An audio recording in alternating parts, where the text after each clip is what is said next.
শিক্ষার্থীদের কাছে একটা দায়বদ্ধতার জায়গা তৈরি করা।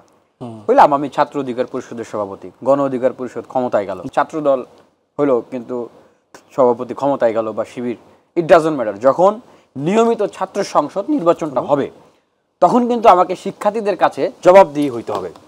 আমার শক্তি আছে এই জন্য আমি মানে মারপিট করে সব তছনছ করে দিলাম যে আমার সাথে থাকবে, নাহলে তোর খবর আছে, হল থেকে বের করে দেবো। ওই ছিল তো ভোটের দিন আমাকে ভোট দিবে না। আমি চাঁদাবাজি করব, আমি হলের মেয়েদেরকে ডিস্টার্ব করব, আমি শিক্ষক নিয়োগের ওইখানে যায় আমি ক্ষমতা দেখাবো, তাহলে তো ক্যাম্পাসে আমার জনপ্রিয়তাটা নষ্ট হয়ে যাবে। এইটা একটা গুরুত্বপূর্ণ পয়েন্ট, যে নিয়মিত ছাত্র সংসদ নির্বাচনটা হওয়া। আরেকটা বিষয় হচ্ছে যেটা আমি একটু আগেও বলেছিলাম, যে ছাত্র সংগঠনগুলোর নেতৃত্ব নির্বাচনটা ছাত্রদের ভিতরে যদি একটা গণতান্ত্রিক প্রক্রিয়ার ভিতর দেওয়া হয় তাহলে ইন্টারনাল ডেমোক্রেসির চর্চাটা যেমন থাকবে, মূল দলের লেজুর ভিত্তিক জায়গাটা থাকবে না। যে কি যে মূল দল থেকে বললো যে যেমন সাদ্দাম হোসেনকে বলছে যে তুমি এখন ছাত্রদের উপরে হামলা করো, সাদ্দাম হামলা করতে বাধ্য, কারণ সাদ্দাম ওই দিন হামলা না করলে, ইরান ওই দিন হামলা না করলে ওদের পথ থাকে না পরের দিন। কিন্তু আমাকে তো কেউ সেই জন্য দায়বদ্ধ করতে পারবে না।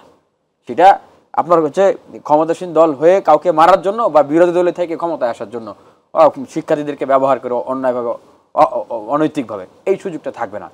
সেই জায়গাটায় বলতে চাই যে সব কিছুই তো পরিবর্তনশীল। হ্যাঁ, তো আমাদের ছাত্র সংগঠনগুলোকেও এখন পরিবর্তন হইতে হবে। এখন কাদাবাটির মতো একটা জায়গা আছে বাংলাদেশ, এইটাকে আমরা যেইভাবে সাহায্য দিব এটা কিন্তু সেইভাবে করেই গড়ে। অনেক ধন্যবাদ।